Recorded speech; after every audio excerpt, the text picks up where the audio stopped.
Assalamualaikum warahmatullahi wabarakatuh.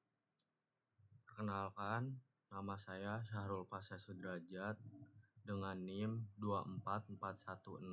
244162262011170 dari kelas TI 24B. Di sini saya akan menjelaskan yang telah diajarkan oleh Bapak dosen Insinyur Fathurrahman SPD MT.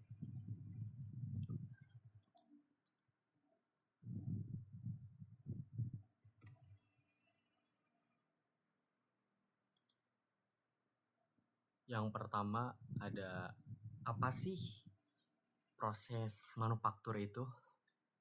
Ya, proses manufaktur itu adalah kegiatan atau proses mengubah bahan mentah menjadi barang atau barang setengah jadi melalui serangkaian proses produksi dengan bantuan tenaga kerja seperti mesin, peralatan, dan teknologi. Dalam proses manufaktur, bahan baku mengalami perubahan bahan bentuk, sifat maupun fungsi sehingga memiliki nilai guna dan nilai jual yang lebih tinggi.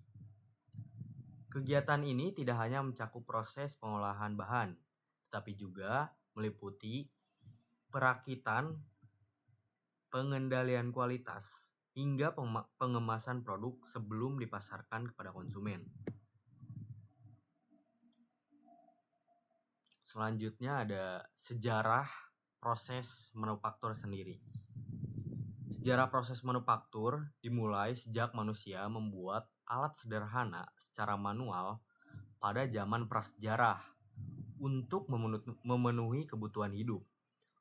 Perkembangan manufaktur meningkat pesat saat revolusi industri di Inggris pada abad ke-18 ketika mesin mulai menggantikan tenaga manusia dalam proses produksi.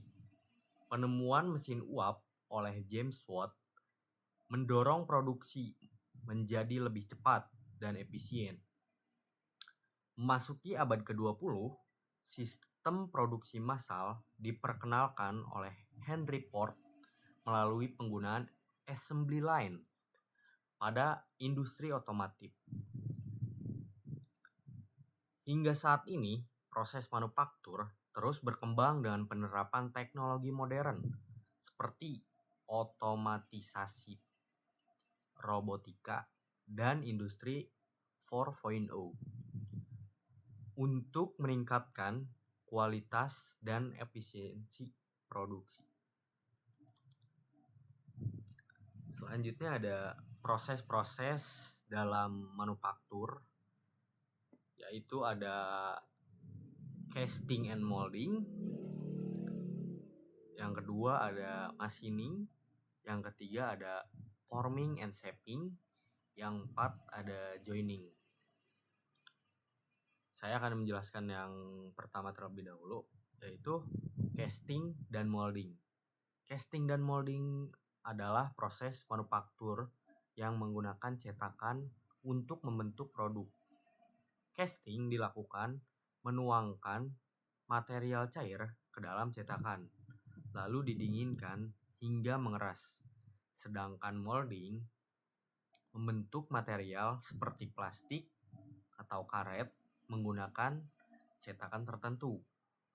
Kedua proses ini digunakan untuk menghasilkan produk dengan bentuk yang presisi dan efisien dalam jumlah besar. Yang kedua ada machining. Proses machining adalah proses manufaktur yang dilakukan dengan cara mengurangi atau memotong sebagian material menggunakan mesin dan alat potong untuk membentuk produk sesuai ukuran dan bentuk yang diinginkan. Proses ini meliputi kegiatan seperti bubut, freeze, bor, dan gerinda yang bertujuan menghasilkan permukaan yang presisi dan halus.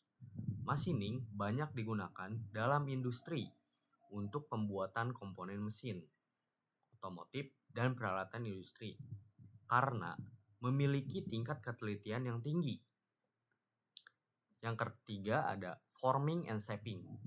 Forming dan shaping adalah proses manufaktur yang digunakan untuk membentuk material menjadi bentuk tertentu. Forming sendiri merupakan proses pembentukan material tanpa menghilangkan bagian material, biasanya dengan cara ditekan, ditarik, atau dibengkokkan seperti pada proses rolling dan forging.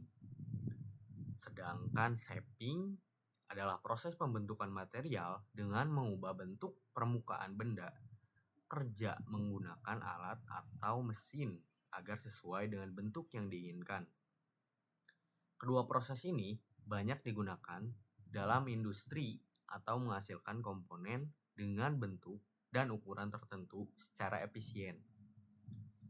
Yang terakhir ada joining, adalah proses manufaktur yang digunakan untuk menyambungkan dua atau lebih komponen menjadi satu kesatuan. Proses ini dapat dilakukan dengan berbagai metode seperti pengelasan, penyolderan, paku keling, baut, dan perekat. Joining bertujuan menghasilkan sambungan yang kuat dan sesuai dengan kebutuhan produk, sehingga banyak digunakan dalam industri otomotif, konstruksi, dan manufaktur mesin. Selanjutnya ada pengecoran logam. Pengecoran logam adalah proses manufaktur yang dilakukan dengan cara mencairkan logam, kemudian menuangkannya ke dalam cetakan untuk membentuk produk sesuai bentuk yang diinginkan. Setelah logam cair, mendingin, dan mengeras, hasil cor dikeluarkan dari cetakan, lalu dilakukan proses finishing.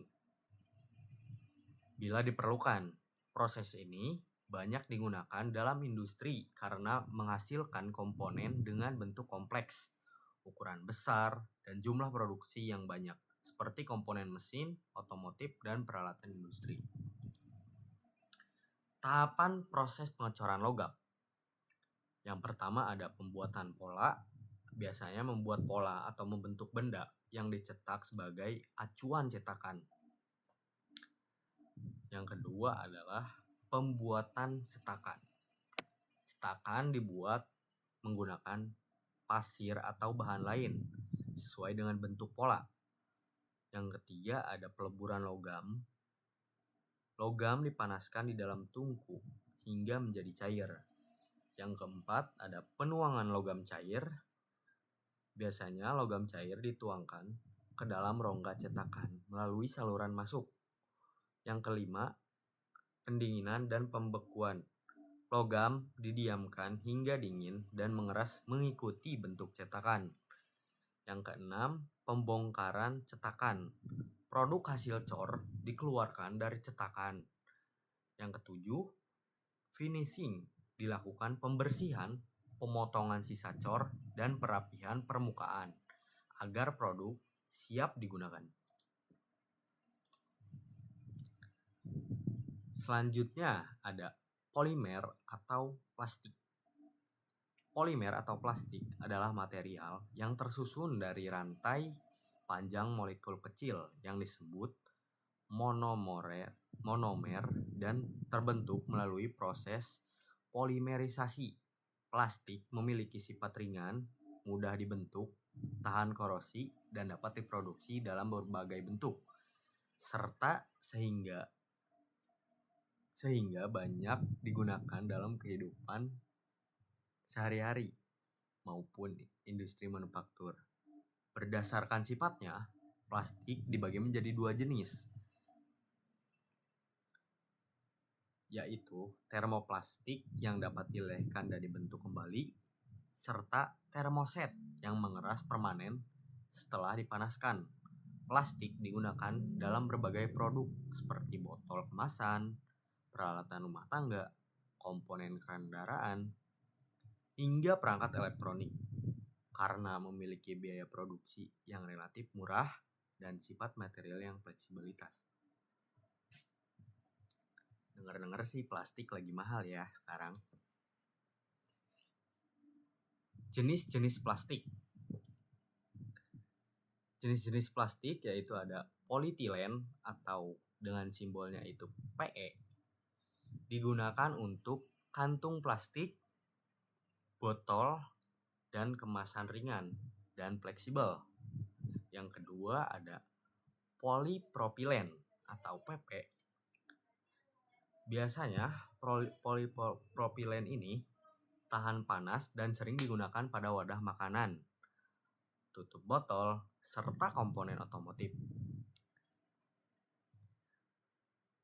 Yang ketiga ada polyvinyl chloride atau PVC. Plastik yang kuat dan tahan bahan kimia ini digunakan untuk pipa dan kabel. Yang keempat ada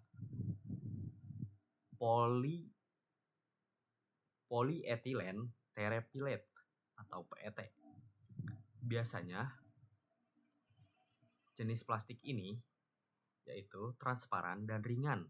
Biasanya digunakan pada botol minuman. Yang kelima ada polystyrene atau PS, digunakan untuk styrofoam, gelas plastik, dan kemasan makanan.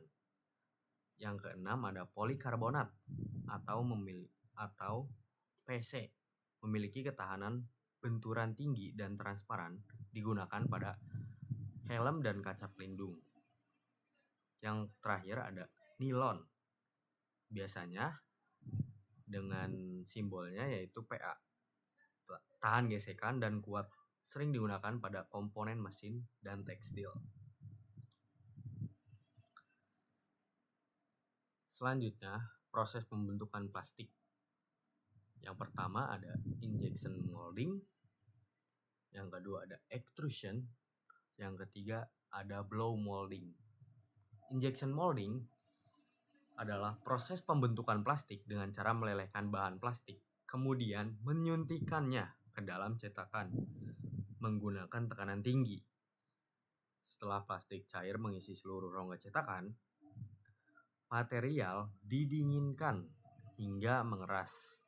Lalu, produk dikeluarkan dari cetakan. Proses ini banyak digunakan dalam industri manufaktur karena mampu menghasilkan produk dengan bentuk presisi, kualitas seragam, dan jumlah produksi yang besar, seperti komponen otomotif, peralatan elektronik, dan wadah plastik. Yang kedua, extrusion. Extrusion adalah proses pembentukan plastik dengan cara melelehkan bahan plastik, kemudian mendorongnya melalui cetakan khusus atau dies untuk menghasilkan produk dengan bentuk memanjang dan penampang yang tetap. Setelah keluar dari cetakan, plastik didinginkan dan dipotong sesuai ukuran yang diinginkan. Proses ini banyak digunakan untuk membuat pipa, kabel selang, dan lembaran plastik karena efisien untuk produksi secara terus-menerus dalam jumlah besar. Yang ketiga ada blow molding.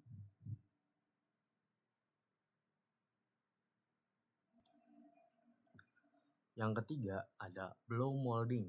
Blow molding adalah proses pembentukan plastik untuk membuat produk berongga dengan cara meniup plastik panas di dalam cetakan hingga membentuk cetakan tersebut. Proses dimulai dengan memanaskan plastik hingga lunak, kemudian udara bertekanan ditiupkan sehingga plastik mengembang dan membentuk produk sesuai cetakan. Setelah dingin dan mengeras, produk dikeluarkan dari cetakan. Proses ini banyak digunakan untuk pembuatan botol plastik minuman, jeligen, dan wadah plastik lainnya seperti tong sampah dari plastik. Nah, itu biasanya menggunakan proses blow molding. Ya, sekian dari saya. Mohon maaf bila ada salah kata. Terima kasih.